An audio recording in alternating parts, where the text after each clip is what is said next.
Bonjour, bonsoir, là où vous êtes, que Dieu vous bénisse. Voilà, nous sommes arrivés au jour où nous dispensons notre étude biblique. Que Dieu vous bénisse tous, vous qui êtes branchés, qui regardez souvent cette étude biblique à travers les réseaux sociaux. Nous vous saluons dans les noms précieux de notre Seigneur Jésus-Christ. Aujourd'hui, nous sommes heureux de vous présenter encore un thème très important. Mais avant tout, nous allons invoquer notre Dieu pour nous inspirer. Éternel Dieu Tout-Puissant, nous te bénissons, Père, pour la force que tu nous donnes, Père Saint, l'intelligence et la sagesse, Père Saint, pour éduquer ton peuple spirituellement, Père Saint. L'homme ne vivra pas du pain, mais de la parole qui sort de la bouche, Père Saint, de ton serviteur. Nous te sommes très reconnaissants, Père Saint, c'est ce moment que tu nous inspires de dispenser cette étude biblique. Bénis tout et chacun, Père Saint, qui va regarder cette étude. Aussi, inspire-nous, Père Saint-Seigneur, donne-nous la sagesse et l'intelligence, Père Saint, pour éduquer ton peuple que toi tu as choisi. Père, nous te bénissons, nous te glorifions, Père Saint-Seigneur, à ces moments très précieux, Père Saint, que tu nous donnes, Père Saint, la sagesse, que tu nous révèles encore. Tu nous utilises comme des instruments, Père Saint-Seigneur, et donne-nous la valeur, Père Saint, à ces instruments pour que nous sommes prêts, Père Saint, à être utilisés, éternel Dieu. Cela n'est pas de notre propre force, mais c'est de ta volonté, Père Seigneur, parce que tu l'as dit, ni par notre force, ni par le sang, ni par le chair, mais selon la volonté de Dieu, tu nous fais appeler enfants de Dieu, fils et filles. Ô éternel Dieu, nous te bénissons, nous te glorifions. Ta présence, Père, au milieu de nous, synonyme de la joie. Ta présence au milieu de nous, synonyme de la paix. Ta présence au milieu de nous, synonyme de bonnes choses, Père, pour montrer aussi, Père, que tu es vivant au milieu de nous, parce que la parole s'accomplit. Là où deux ou trois s'unissent, toi tu es au milieu de ces pour cela nous te glorifions, nous te sanctifions dans le nom précieux de notre Seigneur Jésus-Christ. Amen. Amen. Éternel, notre Dieu, notre Père, nous te louons, nous te rendons grâce. Ce soir encore, Seigneur, nous nous remettons entre tes mains. Nous nous remettons entre ta volonté, afin que ta parole se fasse entendre, afin qu'elle puisse pénétrer les cœurs, les âmes, qu'elle puisse régénérer, et que toute la gloire t'en revienne. Car c'est à toi qu'appartiennent l'honneur, la puissance et la gloire, au siècle des siècles. Amen. Amen. Éternel Tout-Puissant, sois loué, sois béni, sois glorifié au monde. Merci de nous réunir encore aujourd'hui sous ton saint. Dirige cette étude biblique. Chasse tout esprit rebelle et contraire, afin que tu puisses régner en maître souverain. Merci Seigneur pour ce thème que nous allons en voir avec toi, dans ta présence et dans ton amour.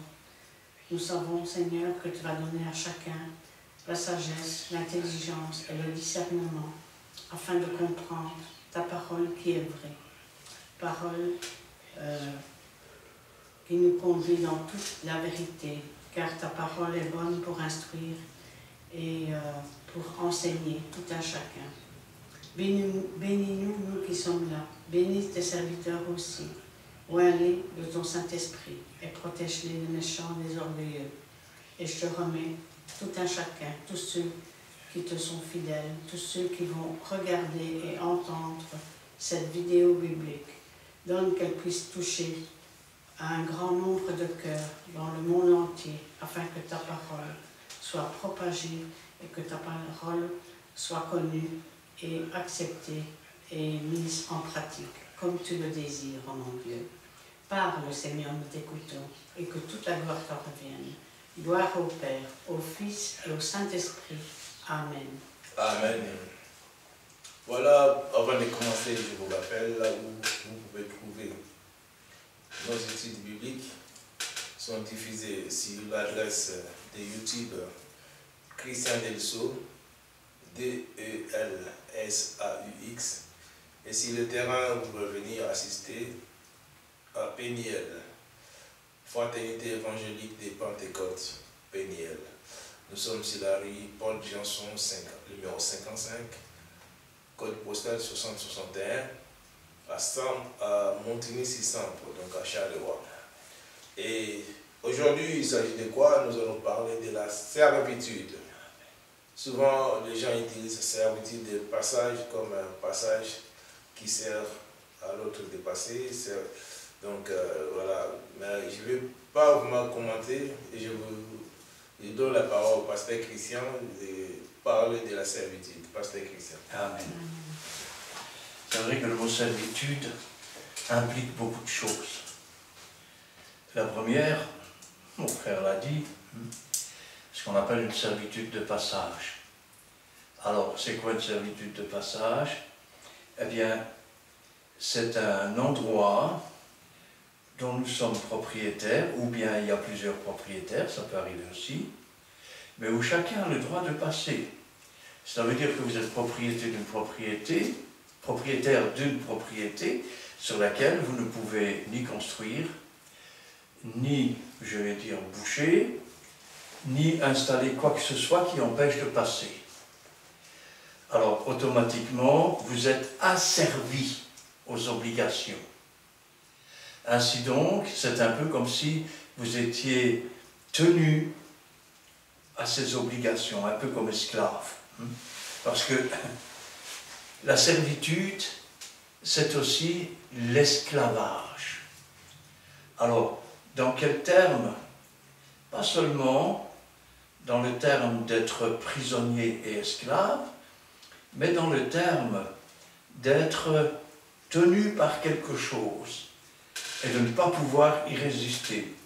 Ainsi, par exemple, il y a l'esclavage, proprement dit, d'être humain, puis il y a l'esclavage du péché, ou la servitude au péché.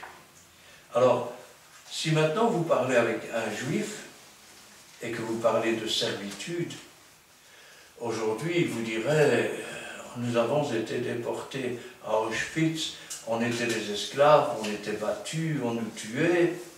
Mais si vous aviez parlé dans l'Ancien Testament aux Juifs, eux vous auraient parlé d'un autre esclavage. Pas un esclavage de 4 ou 5 ans, un esclavage de 400 ans. C'est-à-dire une servitude. Ils s'étaient mis au service de l'Égypte, mais pas volontairement. C'est pour ça qu'on parle d'esclavage. Alors, comme il faut bien commencer quelque part, nous allons prendre dans l'Exode chapitre 1, versets 8 à 22. Exode 1, chapitre 1, versets 8 à 22. Il s'éleva sur l'Égypte un nouveau roi, qui n'avait point connu Joseph.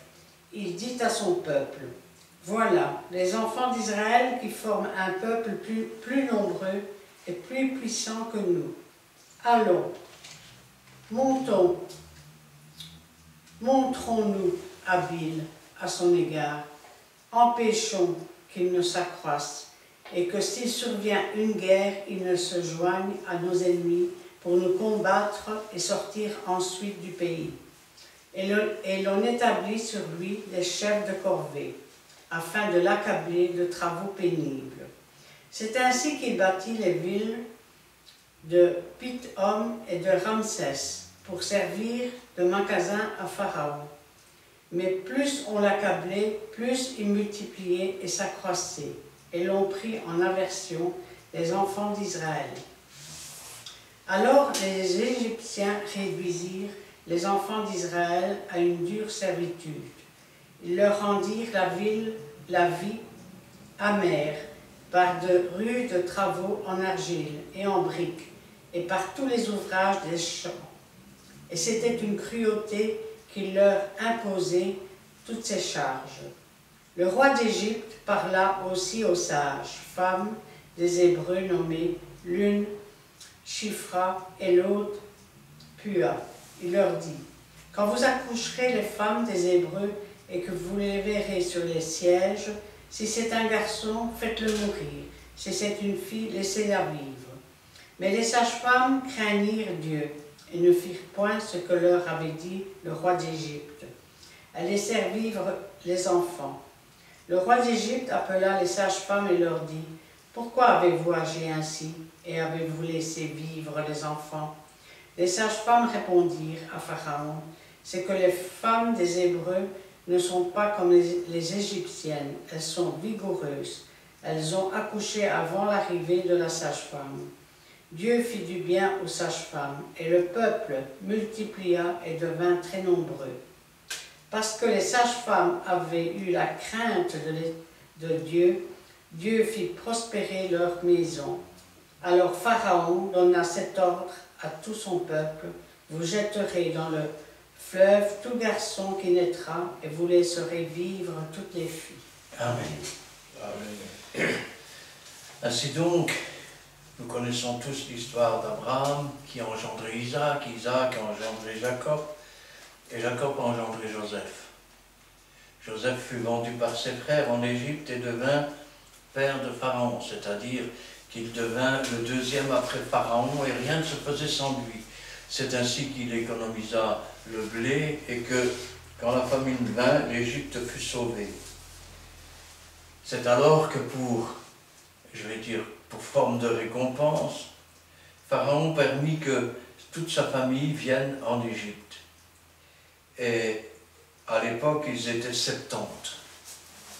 Puis les années ont passé, et Joseph est mort, puis les années ont continué à passer, et puis un pharaon est venu qui n'a pas connu Joseph. Le peuple, lui, entre-temps, s'était multiplié. Et ce pharaon a commencé à prendre en grippe le peuple.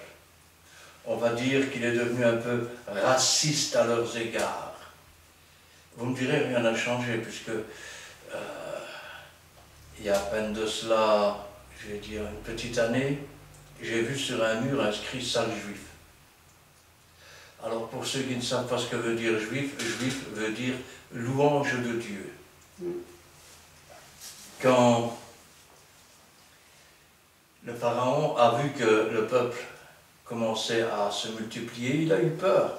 Il s'est dit, si on est attaqué, ben, les ennemis risquent de les embaucher et puis ils vont se mettre tous contre nous. Donc, il va commencer à les faire travailler, du travail forcé, c'est-à-dire de la servitude. Ça va commencer par des ouvrages durs, par des champs, puis ça va se terminer par des briques. Sauf qu'au fur et à mesure, entre le premier moment où ils ont commencé à les mettre en servitude pour des travaux, où ils étaient encore plus ou moins, je veux dire, bien traités, bien qu'obligés, et le moment où on va les amener aux durs travaux, ils vont commencer à marcher au coup de fouet. Ça veut dire que bon nombre mouraient sous le fouet, sous la torture, sous les coups. La vie humaine du peuple juif n'avait plus beaucoup de prix. Un ouvrier qui tombait malade, ben, c'était un ouvrier à jeter pour qu'il se fasse dévorer par les bêtes et qu'il meure là tout seul dans un coin. Puis, comme le peuple continuait à grandir, ils ont demandé aux sages-femmes de tuer tous les garçons qui naîtraient. Et là, ils ont prétendu que les femmes israéliennes étaient plus costauds et que quand elles arrivaient, c'était trop tard, elles avaient déjà accouché. Quand le roi a vu cela, il a décrété qu'on devait tuer tous les enfants mâles qui étaient nés en Israël. Ça veut dire qu'à un moment donné, les soldats sont arrivés. C'est eux, le peuple juif était devenu en quelque sorte la possession de Pharaon et de son peuple. Et donc, ils n'avaient plus aucun droit, ni le droit, je vais dire, à la vie, ni le droit, je vais dire, au repos, ni le droit à la parole. Ils étaient menés sous une dure dictature qui décida de tuer tous leurs enfants. Alors ça, c'est la servitude. Remarquez, il n'y a rien de nouveau sous le soleil, puisque rappelez-vous qu'en 1940, la guerre a éclaté, et puis on a commencé à mettre des étoiles sur tous les juifs, et puis on a commencé à les conduire dans des camps comme à Auschwitz, et là non plus, ils n'avaient plus le droit à la vie, ils n'avaient plus le droit à la parole, ils étaient, je vais dire, comme au temps de Pharaon. Ça veut dire qu'on prenait les gens, on leur enlevait les dents, s'ils étaient en or, on leur enlevait leurs bijoux, leurs chaussures, leurs vêtements, ils étaient humiliés tout nus, et puis on leur disait qu'ils allaient prendre un bain, et en fait, le bain c'était des bains de gaz. Puis on prenait les cadavres et on les jetait dans les fours. Ainsi donc, l'humanité n'a pas beaucoup changé. Dans certains pays, par exemple, le fait d'être chrétien, je me souviens de cette histoire, ça se passait, je pense, en Chine, et quand, dans le village, on a appris que la femme était chrétienne, quand elle est venue au puits pour chercher de l'eau, ils lui ont dit, va-t'en d'ici. Elle a été obligée de chercher l'eau dans le village d'à côté. Alors, on peut continuer avec le chapitre 2 et le verset 23-25. Exode 2, versets 23 à 25. Longtemps après, le roi d'Égypte mourut, et les enfants d'Israël gémissaient encore sous la servitude, et poussaient des cris. Ces cris que leur arrachait la servitude montèrent jusqu'à Dieu. Dieu entendit leurs gémissements et se souvint de son alliance avec Abraham, Isaac et Jacob.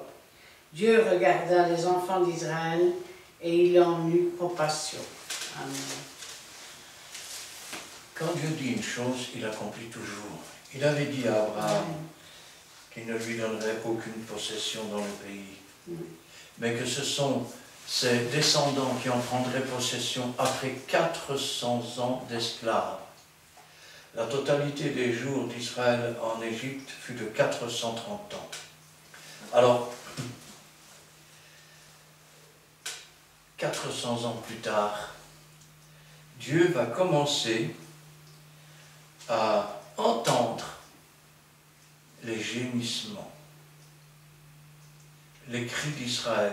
Je peux vous dire que l'Égypte l'a payé très cher, puisque toutes les récoltes ont été détruites, je vais dire les animaux ont été détruits, les richesses ont quitté l'Égypte avec le peuple d'Israël. Je peux vous dire que ce fut là le début de la chute et la fin de l'Égypte telle qu'elle était connue, prospère et tout. Je peux vous parler aussi de la chute de l'Allemagne, puisque quand Dieu a entendu ces cris, les armées se sont levées et il n'y avait plus une maison debout en Allemagne. Il n'y avait plus de nourriture ou quoi que ce soit. L'Allemagne tout entière s'est vue dans une souffrance telle qu'il y en a eu en Égypte à l'époque. Alors, Dieu va annoncer à son peuple la délivrance. Et pour ça, nous pouvons prendre dans Exode, chapitre 6, versets 5 à 8.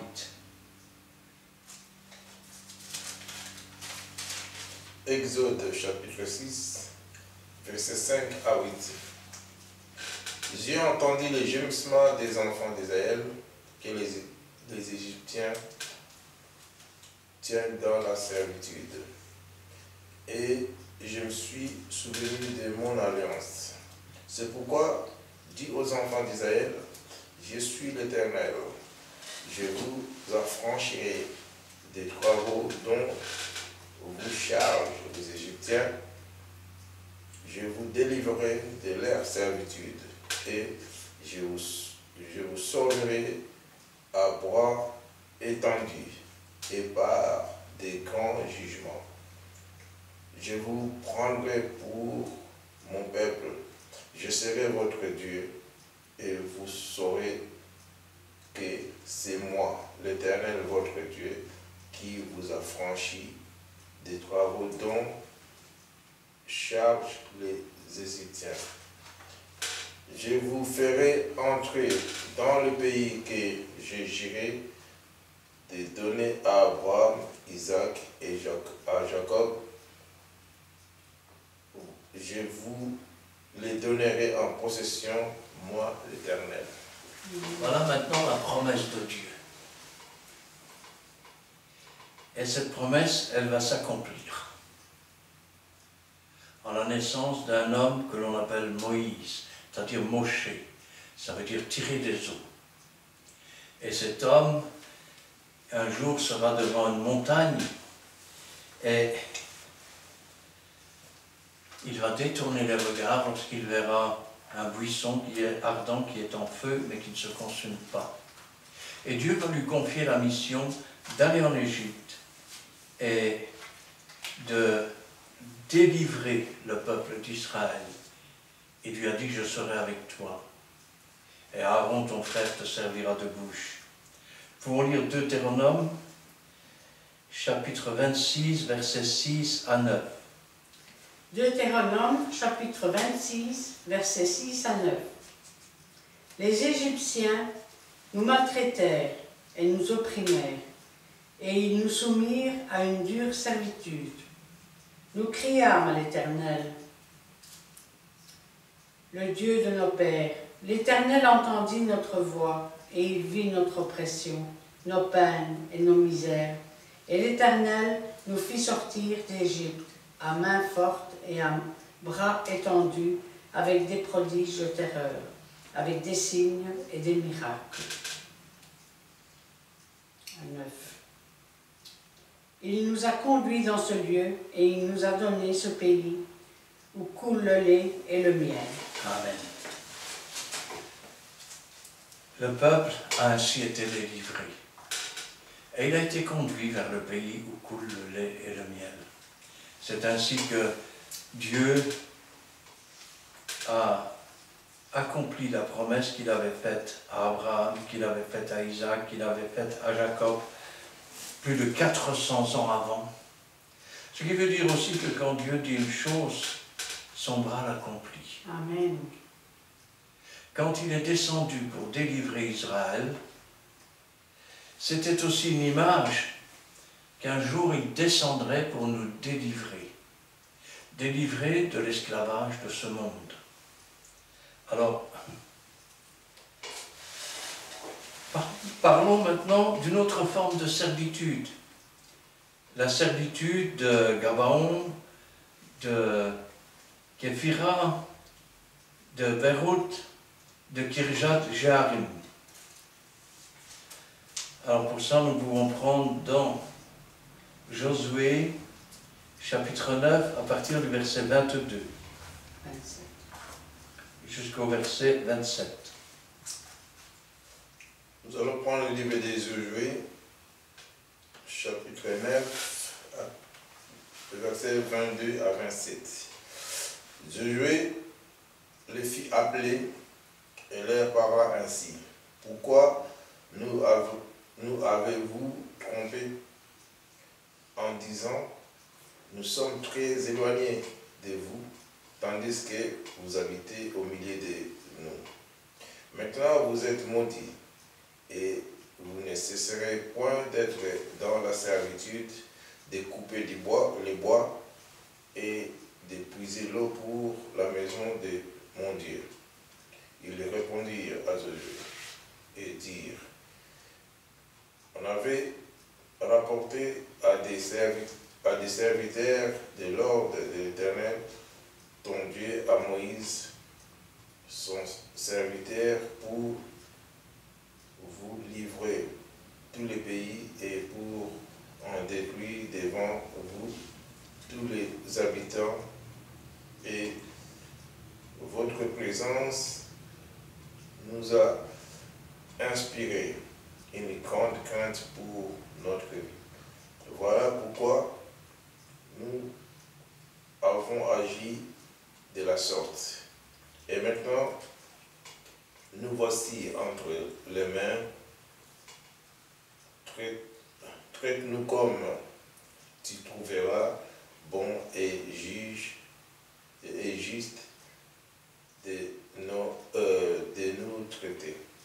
Ce jeu agit à leur égard comme il avait été décidé, et il délivra de la main des enfants d'Israël qui ne le firent pas mourir. Mais il les s'obstinant dès ces jours à couper du bois et à épuiser l'eau pour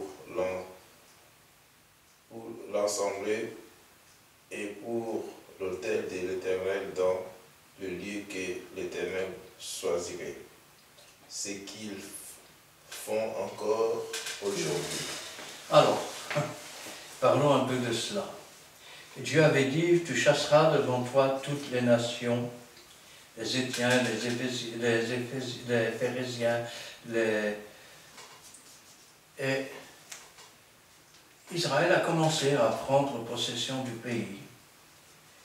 Et Dieu avait dit, je ne les chasserai pas trop vite, parce que si je les chasse trop vite, les bêtes sauvages risquent de s'emparer des territoires.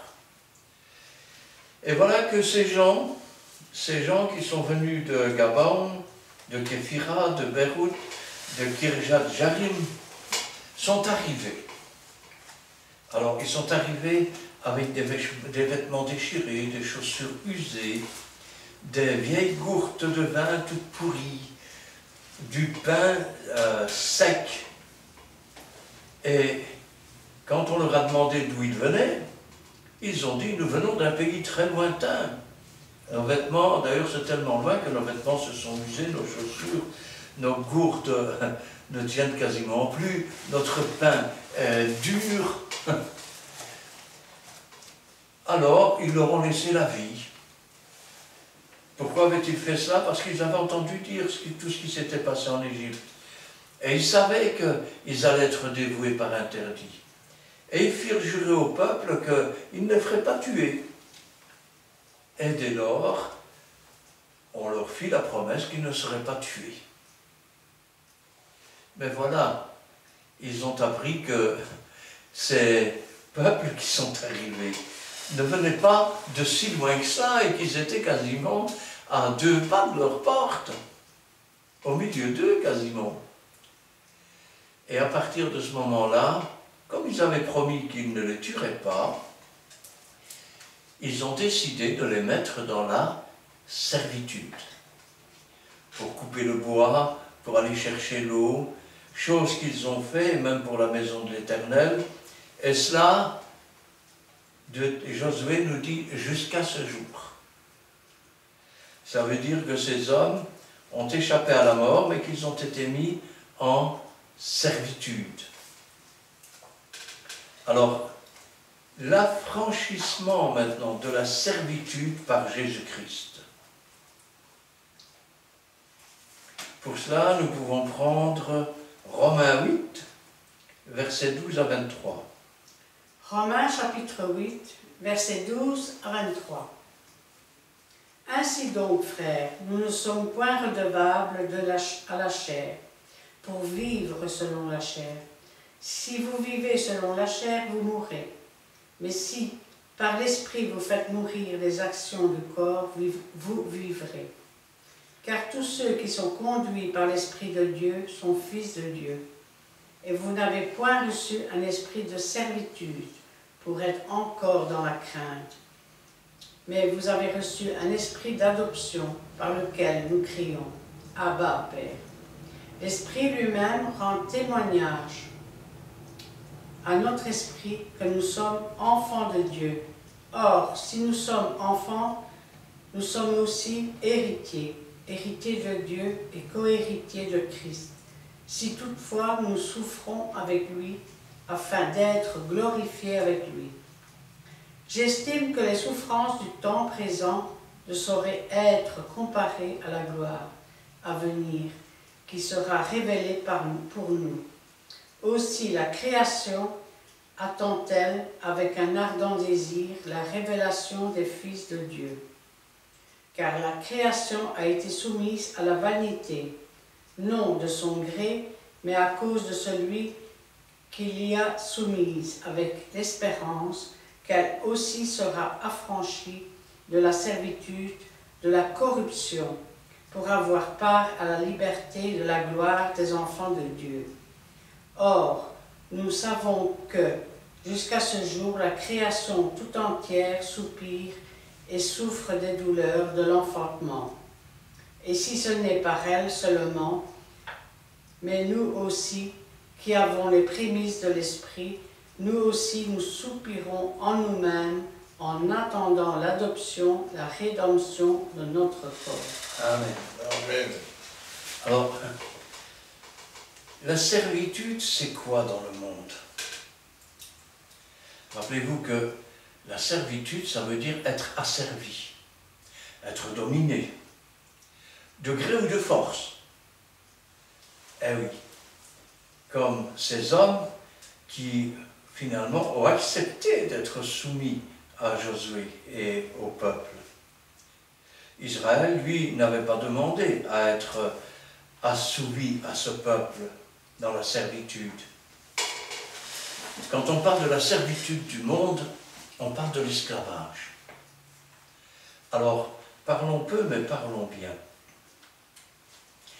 Chaque fois que vous dites « c'est plus fort que moi », que ce soit pour la drogue, que ce soit pour le tabac, que ce soit pour l'alcool, que ce soit pour la violence, que ce soit pour le vol, que ce soit, je vais dire, pour les penchants sexuels ou tout ce que vous voulez. Vous ne faites donc pas ce que vous voulez. Ça veut dire que vous êtes esclave. Esclave des rudiments du monde et de la corruption du monde. Et la bonne nouvelle, c'est que Jésus-Christ, ayant versé son sang sur la croix du Calvaire, comme autrefois, il est descendu pour délivrer le peuple d'Israël, Jésus est descendu du ciel pour nous délivrer, non pas du peuple égyptien, mais bien de Satan lui-même, de ses démons et de la corruption, afin qu'une fois lavé par le sang de l'agneau, régénéré par le Saint-Esprit, nous recevions la rédemption de notre âme, que nous devenions les enfants adoptés de Jésus-Christ, c'est-à-dire de Dieu, les frères de Jésus-Christ, qu'ainsi nous ne sommes plus des étrangers pour Dieu, mais nous sommes devenus des fils de Dieu, c'est-à-dire que nous sommes héritiers de Dieu, nous héritons de toutes les promesses de Dieu, et ainsi nous devenons co-héritiers avec Jésus-Christ. De cette façon, nous sommes, je vais dire, et nous avons reçu non pas un esprit de servitude, c'est-à-dire l'esprit que met le monde, le prince du monde, ces démons, qui voudraient bien nous voir tous esclaves de passions infâmes. Mais nous recevons l'adoption, nous recevons l'esprit de force. Amen. Et de puissance. Amen. Et de délivrance. Amen. Ça consiste à pouvoir dire une chose. Non. Je dis non au monde. Je dis non aux passions. Je dis non à l'esclavage par quelque forme, je vais dire, de débauche que ce soit. Cette puissance, c'est Dieu qui nous la donne par la parole de Dieu. Elle a donné le pouvoir aux enfants de Dieu de devenir des enfants de Dieu. Amen. Lesquels sont nés ni de la chair, ni de la volonté de l'homme, mais de Dieu lui-même. Ainsi donc, la création, elle aussi, elle est soumise, je vais dire, et les hommes dans le monde sont soumis aussi à la servitude. Quand on devient un enfant de Dieu, on est parfaitement libre. La liberté, je vais dire, a un prix. Nous aussi, nous gémissons. Là, le monde, il gémit. Pourquoi? Parce qu'il souffre. Parce que, je vais dire, il est dans l'esclavage. Parce qu'il est dans la crainte. Parce qu'il est dans l'oppression. Parce qu'il est dans tout le plan que le diable a préparé pour lui. Les enfants de Dieu, au plus profond de leur cœur et de leur âme, sont dans la joie. Ils sont dans la joie quand ils vont dans la maison de Dieu. Ils sont dans la joie quand ils sont dans la prière. Ils sont dans la joie parce qu'ils sont parfaitement libres, affranchis du joug du péché. Cependant, nous aussi nous gémissons. Pourquoi? Parce que la chair qui n'héritera pas et le sang qui n'hériteront pas le royaume de Dieu est inimitié contre Dieu. Il y a donc toujours un combat entre l'esprit de l'homme et sa chair. Souvent, l'esprit est bien disposé, mais la chair est faible. Alors, nous gémissons dans ce corps qui doit vieillir, qui doit devenir tellement, et qui doit entrer dans une souffrance telle que l'âme, un jour, finit par en sortir. Nous gémissons dans ce corps parce que nous désirons revêtir notre corps glorifié. Nous voulons revêtir notre corps qui a reçu la rédemption de Dieu, celui qui pourra s'élever jusque dans la maison de Dieu. Amen. Pour les noces de l'agneau.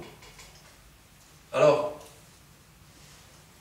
l'esclavage du péché est égal à la servitude. Nous pouvons prendre Galates, chapitre 4, verset 21, jusqu'au chapitre 5, verset 1. Voilà, nous sommes dans le livre des Galates, chapitre 4, verset 21, jusqu'au chapitre 5, verset 1. Dis-moi,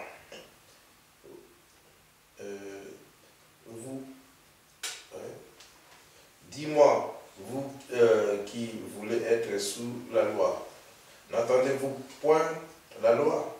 Car il est écrit qu'Abraham eut des fils, l'un de la femme esclave et un de la femme libre. Mais celui de l'esclave naquit selon la chair, et celui de la femme libre naquit en vertu de la promesse.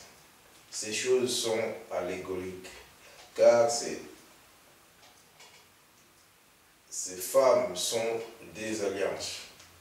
L'île du mot Sinaï, enfantant pour la servitude, c'est Agar. Car Agar, c'est le mot Sinaï en Arabie et elle correspond à la Jérusalem actuelle qui est dans la servitude avec ses enfants. Mais la Jérusalem d'en haut est libre, c'est notre mère. Car il est écrit, réjouis-toi, stérile, toi qui n'enfantes point. Éclate et pousse des cris, toi qui n'as pas éprouvé les douleurs de l'enfantement.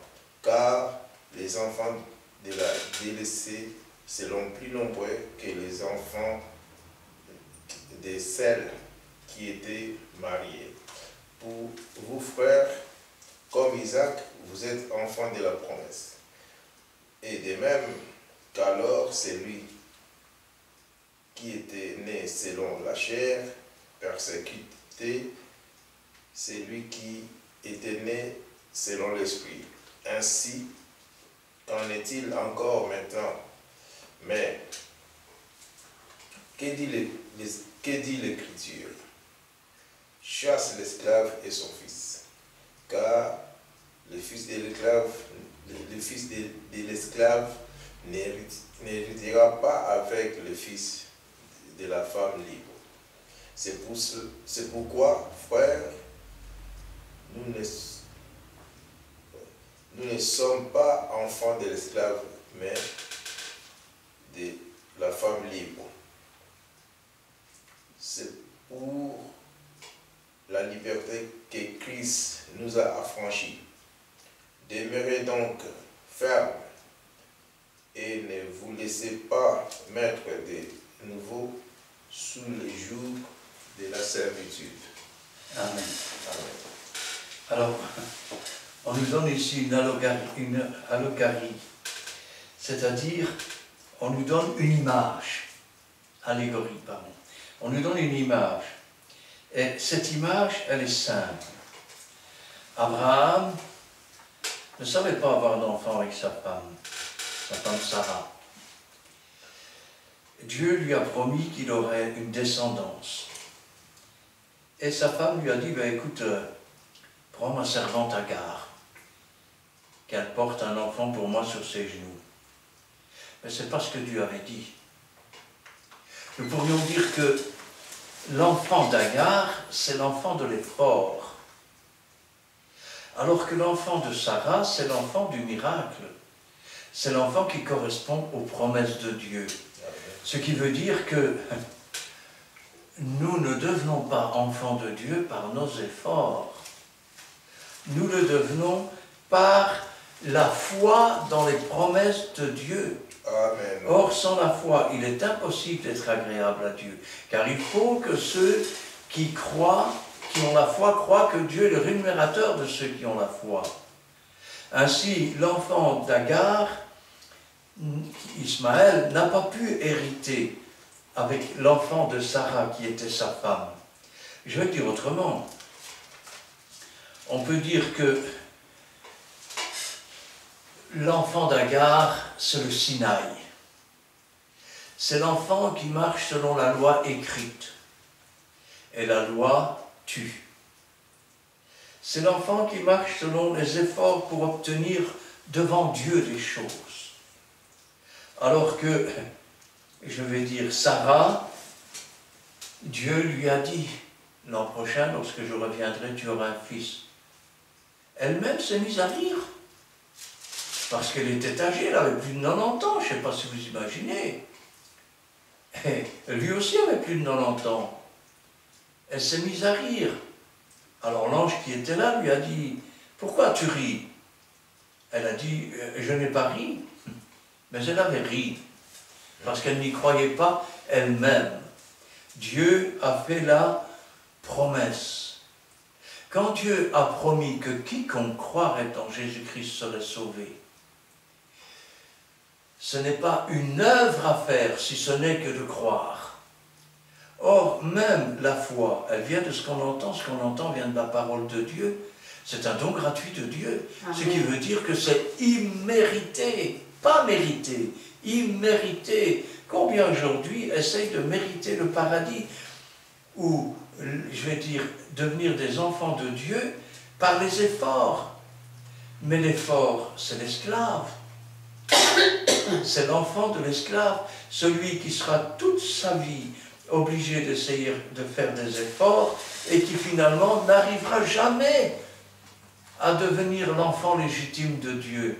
Parce que la légitimité de Dieu s'obtient par la délivrance de Dieu, pas par les efforts des hommes.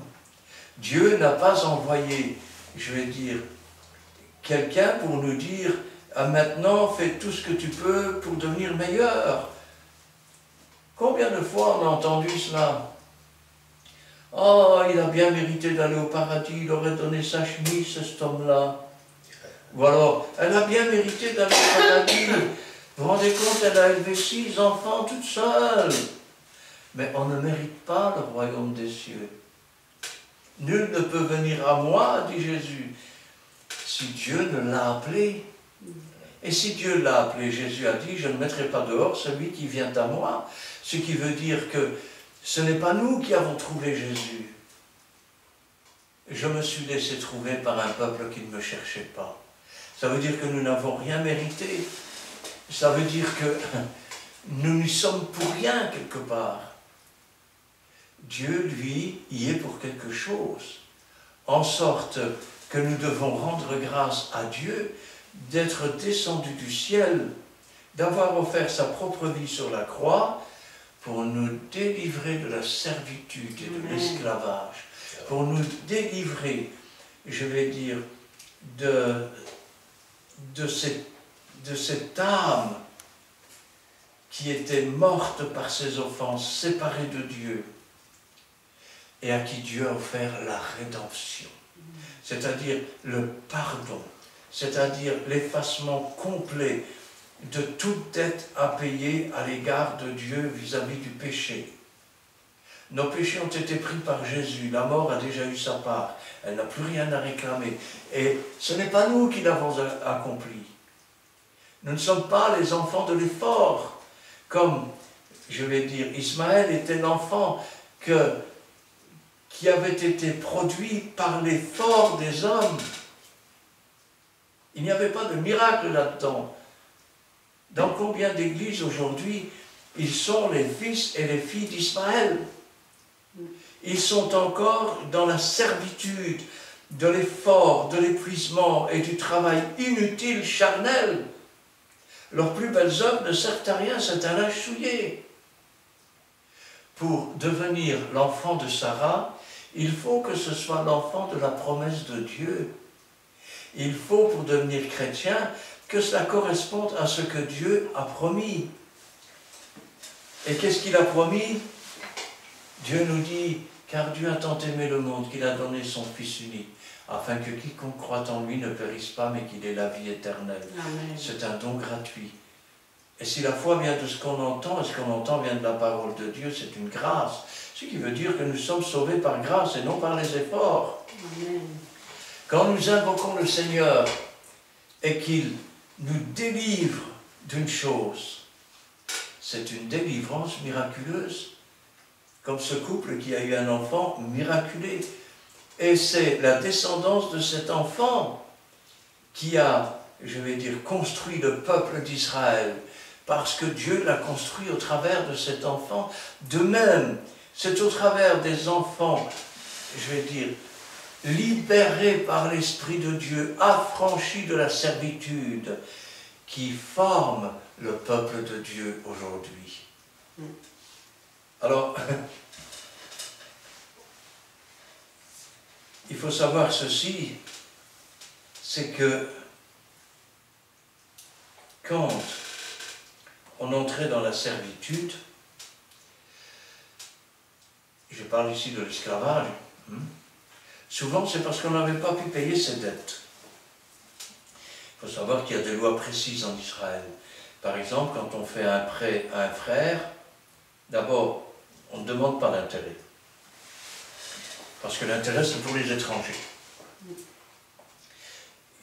Un juif prête à un juif sans jamais demander d'intérêt. Dans la loi ancienne, si le prêt n'était pas remboursé et que, je vais dire, il se trouvait surendetté, alors celui qui avait fait la dette avait le droit de les prendre comme serviteurs. La servitude ne devait pas durer plus de 7 ans. Au bout de 7 ans, soit celui qui était en servitude, on pourrait parler de doulos, parce que serviteur et esclave, c'est le même mot en grec. Alors, on pourrait dire esclave ou serviteur. Au bout de 7 ans, soit il pouvait s'en aller, soit il se disait, si je vais sortir, qu'est-ce que je vais devenir? Je vais encore redevenir endetté et ce sera pire que de misère. Alors il pouvait demander pour rester dans la maison de son maître. On collait son oreille contre la porte du maître avec un poinçon, le trou dans l'oreille de l'homme ou de la femme correspondait au trou qu'il y avait dans la porte. C'est de cet esclavage-là maintenant que l'on va parler. Alors, 1 Timothée, chapitre 6, versets 1 et 2. 1 Timothée, chapitre 6, versets 1 à 2. Que tous ceux qui sont sous le joug de la servitude regardent leur maître comme digne de tout honneur, afin que le nom de Dieu et la doctrine ne soient pas blasphémés, et que ceux qui ont des fidèles pour maître ne les méprisent pas sous prétexte qu'ils sont frères, mais qu'ils les servent d'autant mieux que ce sont des fidèles et des bien-aimés, étant participants du bienfait. Enseigne ces choses et recommande-les. Amen. Qu'est-ce qu'il nous dit, Timothée? D'abord, il faut comprendre ceci. C'est qu'avant que ce que nous allons parler se produise, la loi est toujours là dans le peuple.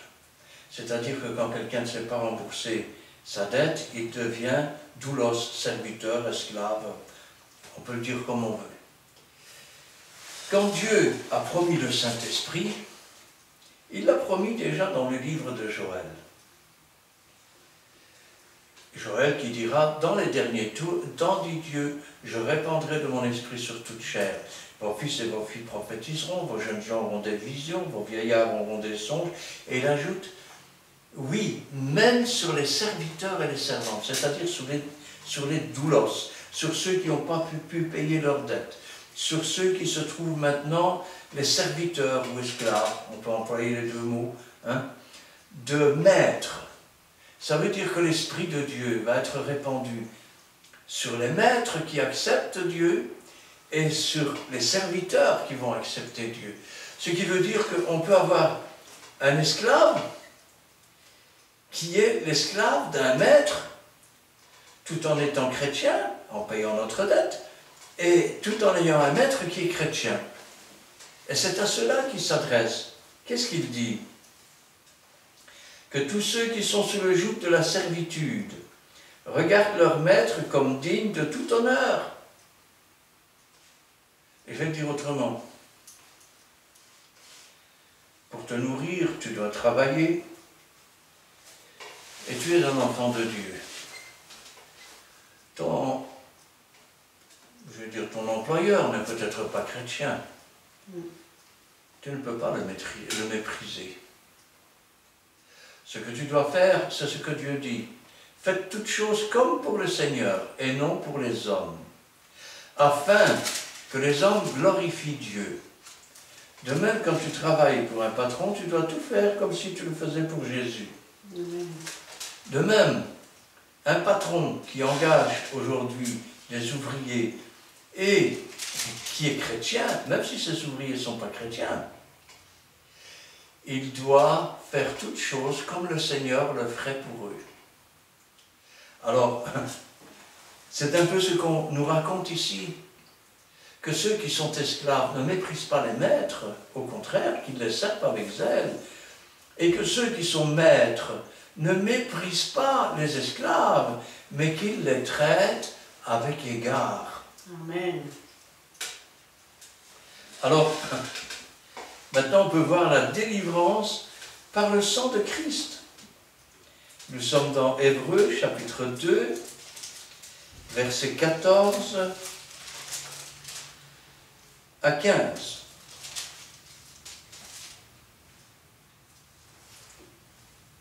Hébreux, chapitre 2, versets 14 à 15. Ainsi donc, puisque les enfants participent au sang et à la chair, il y a également participé lui-même, afin que par la mort, il anéantit celui qui a la puissance de la mort, c'est-à-dire le diable, et qu'il délivra tous ceux qui, par la crainte de la mort, étaient dans leur vie, retenus dans la servitude. Alors, qu'est-ce qu'il nous dit? Il nous dit qu'il y avait une puissance sur cette terre, la puissance du diable. Et cette puissance du diable, c'est celle qui veut que tous les hommes se détruisent, que tous les hommes deviennent hautains, blasphémateurs, irreligieux, amis de l'argent, ennemis des gens de bien, tous ceux qui veulent que les hommes deviennent égoïstes, tous ceux qui... C'est en quelque sorte celui qui a conduit l'humanité à ce qu'on voit aujourd'hui. C'est pas joli, hein? Alors, regardez ce qu'il nous est dit. Ainsi donc, puisque les enfants participent au sang et à la chair, de quoi parle-t-on? Jésus a dit un jour, celui qui mange ma chair et qui boit mon sang a la vie en lui-même. Celui qui ne mange pas ma chair, qui ne boit pas mon sang, n'a pas la vie en lui-même. Et les paroles que je vous ai dites sont esprit et vie. Il dira même, car ma chair est une véritable nourriture. Il dira, je suis le pain qui est descendu du ciel. Alors, celui qui est descendu du ciel, il porte plusieurs noms. Yeshua, c'est-à-dire Jésus. Il est le pain qui est descendu du ciel. Il est l'homme le second Adam. Il est le Fils de Dieu. Il est Dieu le Fils. Mais il est avant tout, pour nous, la parole de Dieu. Amen. Pourquoi? Parce que il est venu non pour abolir, mais pour accomplir. C'est-à-dire pour accomplir tout ce que nous ne pouvions pas accomplir, tout ce que nous n'aurions pas pu accomplir, parce que trop faible, parce que contaminé par le péché.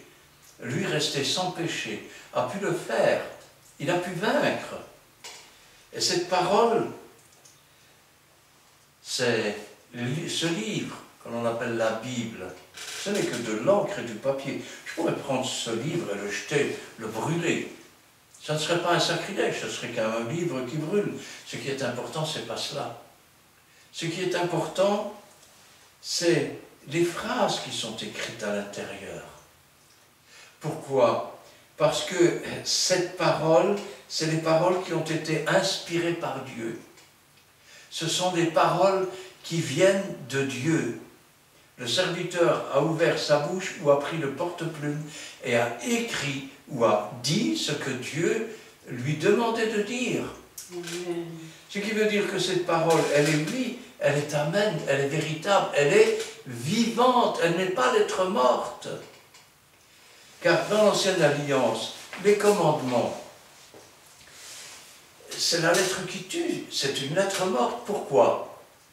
Parce que tu as beau dire, tu ne peux pas faire ça, tu ne peux pas faire ça, tu ne peux pas faire ça, tu ne peux pas faire ça. Sachant que la désobéissance à un seul commandement, c'est la désobéissance à la loi de Dieu, et que la désobéissance à la loi de Dieu, c'est un péché, et que le salaire du péché, c'est la mort. Ce qui veut dire que la lettre tue. Mais elle est aussi aujourd'hui un instituteur qui nous apprend une chose, c'est que nous sommes morts par nos péchés, nos offenses, nos désobéissances devant Dieu. Que nous sommes bien incapables d'obéir à Dieu. Pourquoi? Parce qu'il y a au-dessus de nous une puissance qui nous a servi. Nous sommes ainsi, et je vais dire, devenus des esclaves. Esclaves du péché et pécheurs. Mais la bonne nouvelle, c'est que en déposant nos péchés dans le séjour des morts, en recevant du Père le Saint-Esprit pour qu'il nous le donne, eh bien, nous avons la délivrance. Pourquoi? Parce que le Saint-Esprit nous a convaincus de péché, de justice, de jugement. De péché parce que nous avons des péchés. De justice parce que nous étions morts par nos offenses, mais que Jésus-Christ nous a justifiés par son sacrifice sur la croix. Il est le sacrifice expiatoire pour tout le peuple. Amen. De justice parce que nous sommes justifiés, nous sommes scellés par le Saint-Esprit. Et ainsi, il y a participé aussi par sa chair et par son sang. Petit instant, parce que là je viens de tourner une page de trop. Et par la mort, par sa mort, il a anéanti celui qui a la puissance de la mort, c'est-à-dire le diable, et qu'il délivra tous ceux qui, par crainte de la mort, étaient toute leur vie retenus dans la servitude. Servitude, asservis au péché, asservis aux rudiments du monde, asservis aux coutumes du monde qui souvent ont été inspirées par l'esprit malin lui-même, pour enfin pouvoir nous tourner vers la délivrance, vers la liberté, non vers un esprit de timidité, mais un esprit de force et de puissance, Amen. afin que, délivrés, nous puissions marcher avec assurance, sachant que nos chaînes sont tombées parce que Dieu a brisé nos fers, sachant que, courbés que nous étions, nous avons été redressés par le Seigneur. Amen. Sachant que Dieu a mis cette grande puissance dans des vases de terre afin que nous ne nous glorifions pas, mais que nous glorifions plutôt Dieu qui l'a mise et que nous le remercions. Afin que nous sachions que Dieu a préparé une cité pour chacun d'entre nous. Jésus lui-même a dit qu'il y a plusieurs demeures dans la maison de mon Père. Si cela n'était pas, je ne vous le dirai pas, je vais vous préparer une place, je reviendrai vous prendre avec vous. sachant que dans ce corps nous vivons comme dans une tente, en attendant de revêtir le domicile céleste qui n'a pas été fait de main d'homme, mais qui a été fait par Dieu. Ainsi, la résurrection sera donnée par le Saint-Esprit et notre corps seront comme glorifiés, comme ceux des anges. Amen. Nous pouvons maintenant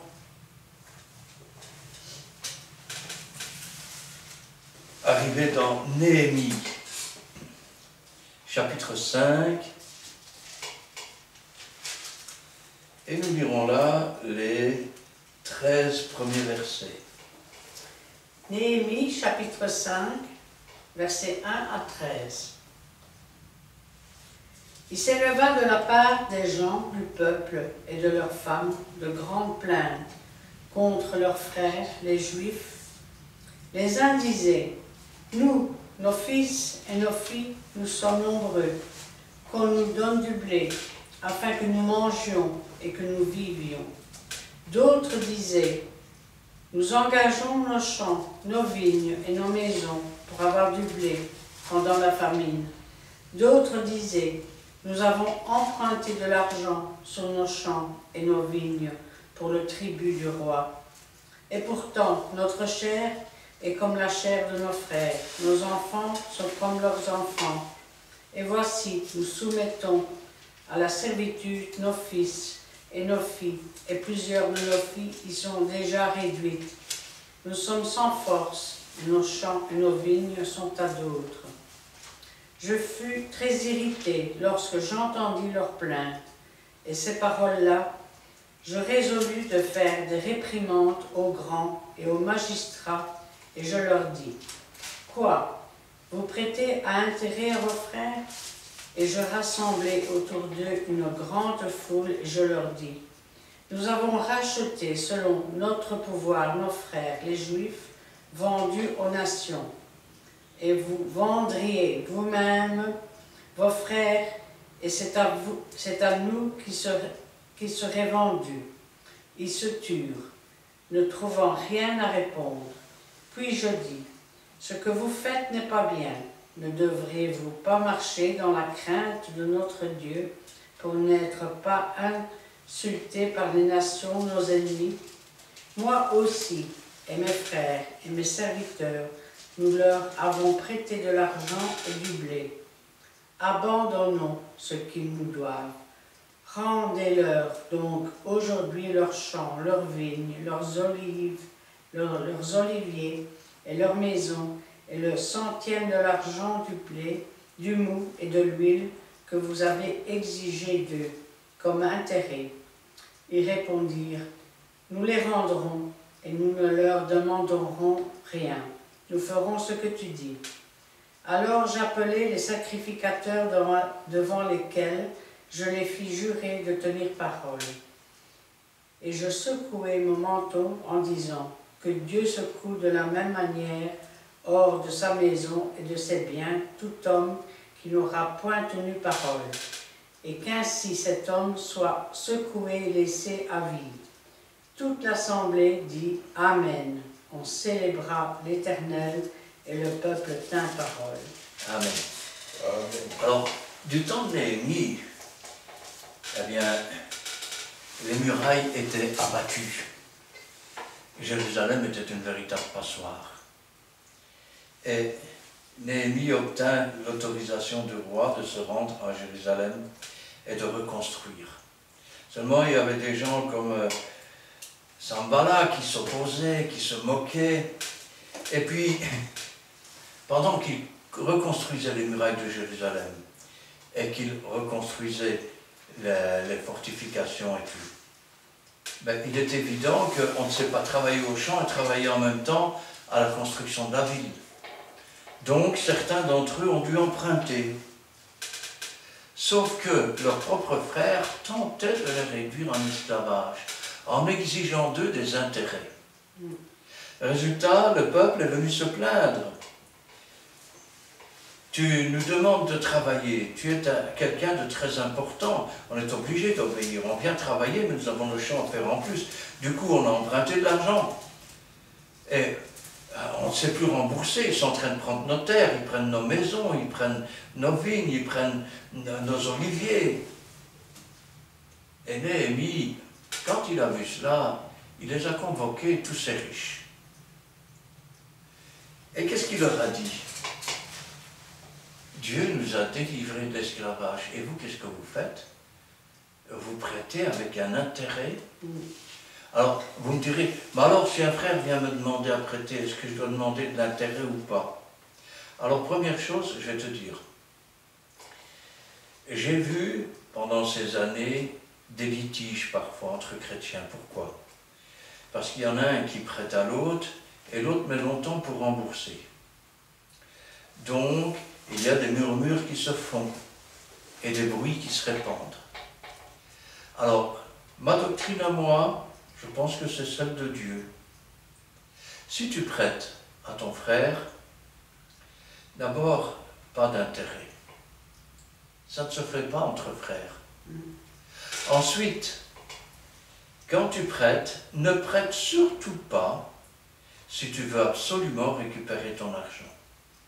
Qu'est-ce que je suis en train de dire? Je suis en train de dire que si tu prêtes et qu'on ne te rend pas, tu vas avoir quelque chose contre ton frère.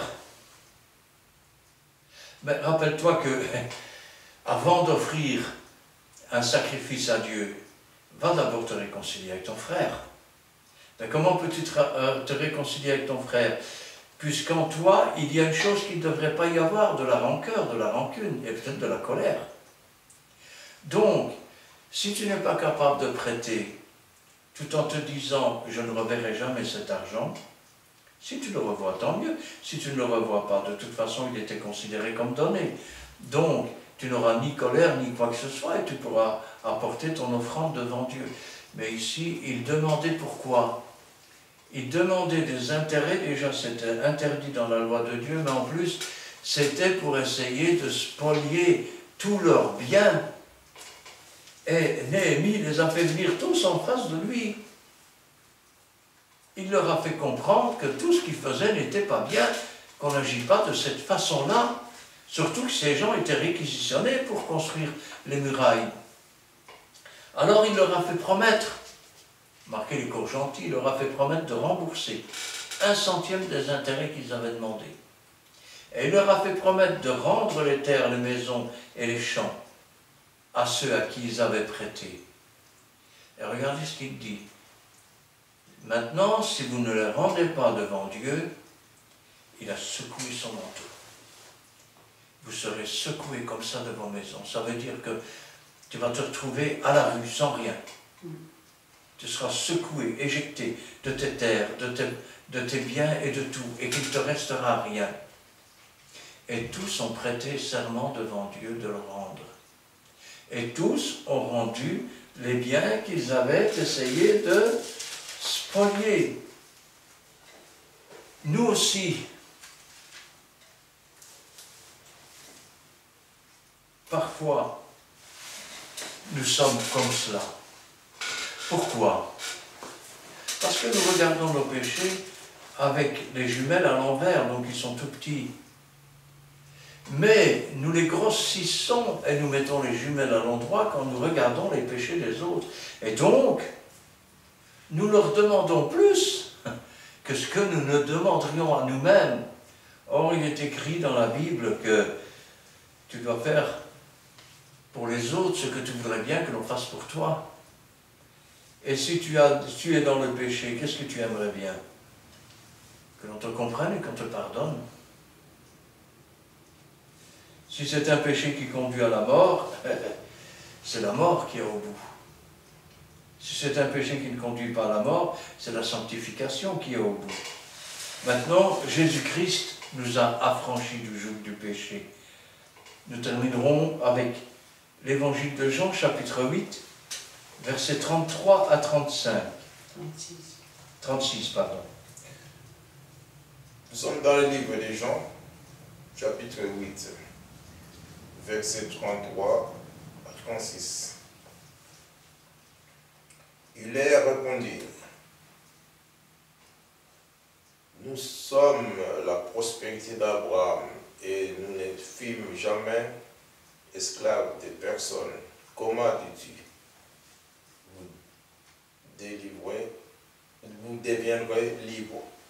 En vérité, je vous le dis, leur répliqua Jésus, quiconque se livre au péché est esclave du péché. Or, l'esclave ne demeure pas toujours dans la maison. Le Fils y demeure toujours. Si donc le Fils vous affranchit, vous serez librement, vous serez réellement libre. Amen. Amen. Qu'est-ce qu'il dit? Il parlait avec les Juifs et il dit qu'il va les délivrer de l'esclavage. Et il leur dit, nous sommes la descendance d'Abraham, nous n'avons jamais été esclaves, nous ne savons pas de quoi tu parles. Et regardez ce qu'il dit.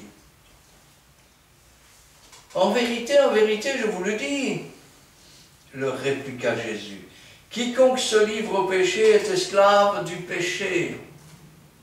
Ah, je sais que dans votre religion, on vous enseigne que c'est pas grave, qu'on peut continuer à pécher, de toute façon tu aimes Dieu, ça suffit.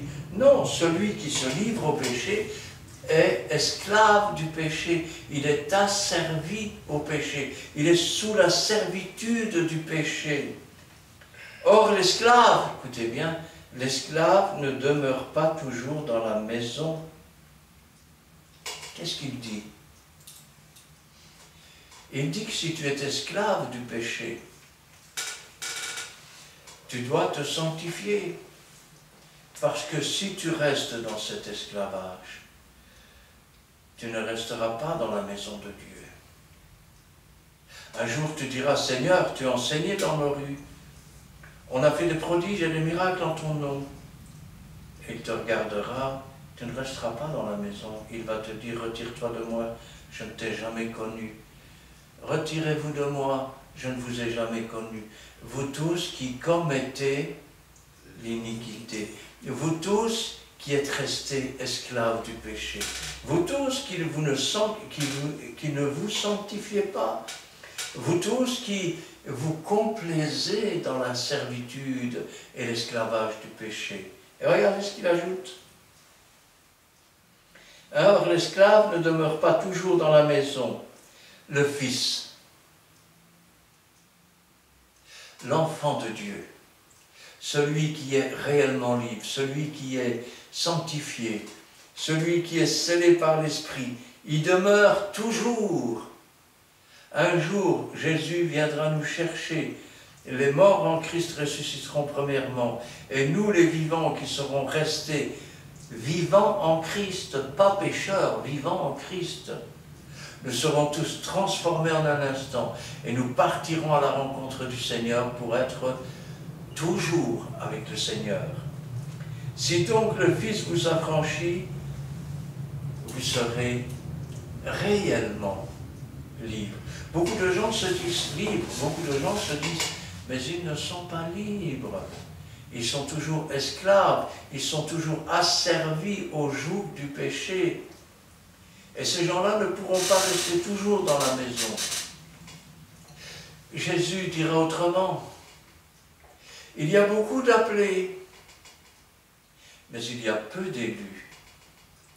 Étroit, resserré le chemin qui conduit à la vie, large et spacieux, celui qui prend de largesse, celui qui garde son petit péché mignon, mais il n'y a pas de péché mignon, il n'y a que des péchés diaboliques et le salaire du péché c'est la mort. Beaucoup sont ceux qui prennent le chemin large et spacieux. Beaucoup d'aveugles conduisent des aveugles, mais quand un aveugle conduit un aveugle, il tombe dans un trou. Rendez-vous compte ce que Jésus disait parfois, faites ce qu'ils disent, ne faites pas ce qu'ils font. Vous vous rendez compte? Alors que, je vais dire, ceux qui disent et qui enseignent devraient être des modèles de sainteté, des modèles de pureté.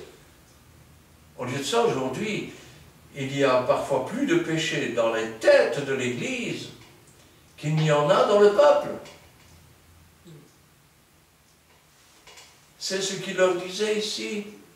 Ne dites pas vous-même, nous avons pour père Abraham, car Dieu peut susciter de ces pierres des fils d'Abraham. les véritables enfants d'Abraham, père de la foi, ce sont ceux qui ont la foi en Jésus-Christ. Ce sont ceux qui ont la confiance dans les promesses de Dieu, qui saisissent la délivrance qui leur est apportée et qui deviennent ainsi réellement libres et affranchis du joug du péché. Amen. Amen. Voici, nous sommes arrivés à la fin de cette étude biblique, la servitude. Vous avez bien attendu. On vous laisse tout le temps. La vidéo est à l'adresse de Christian Delso. Et si vous voulez aussi venir, sur place, nous sommes sur la rue Paul Janson, numéro 55, à Montigny-600. Et vraiment, on vous laisse le temps de décortiquer, de regarder en famille, avec les amis. Faites aussi cycler cette vidéo. Dieu vous bénira. Et posez vos questions. Nous sommes là pour répondre à vos questions.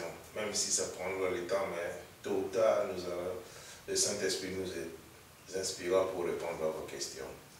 Soyez grandement bénis et nous allons clôturer avec la prière parce que nous avons commencé avec la prière. Prions l'Éternel.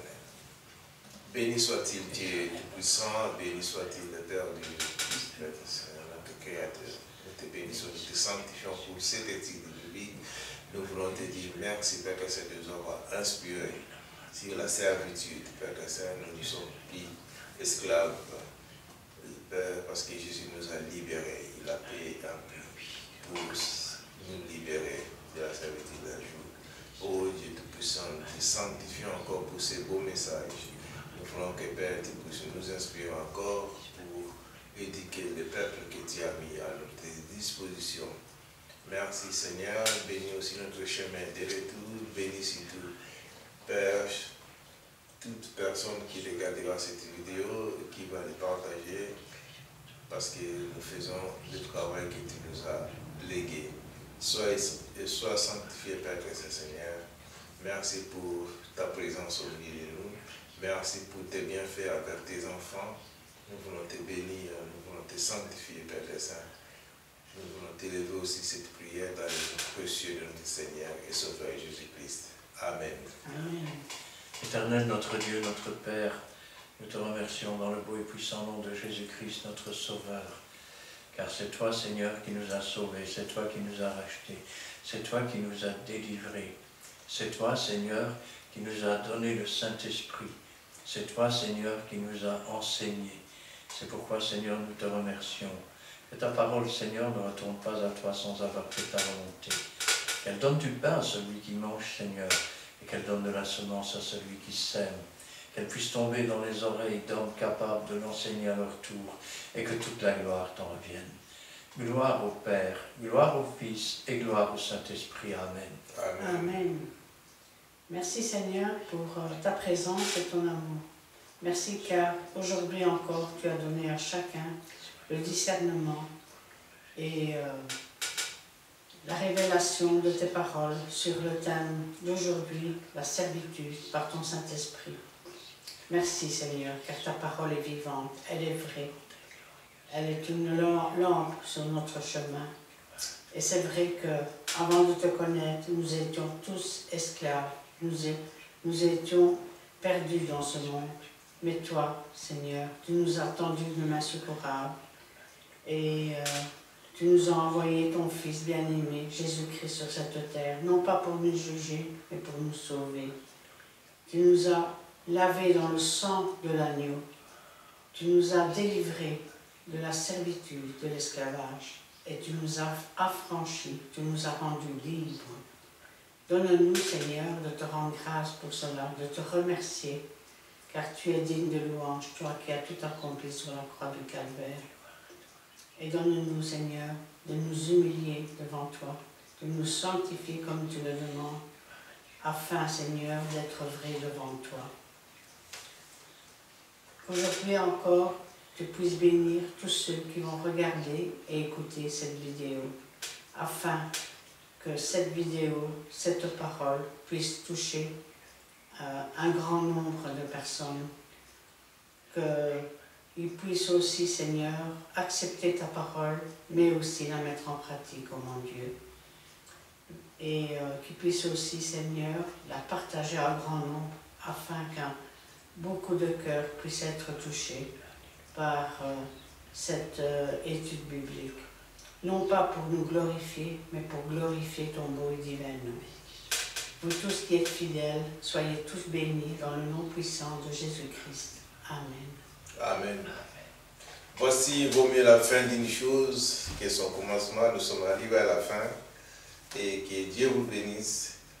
Quant à nous, aujourd'hui, on vous dit bye bye et à la prochaine.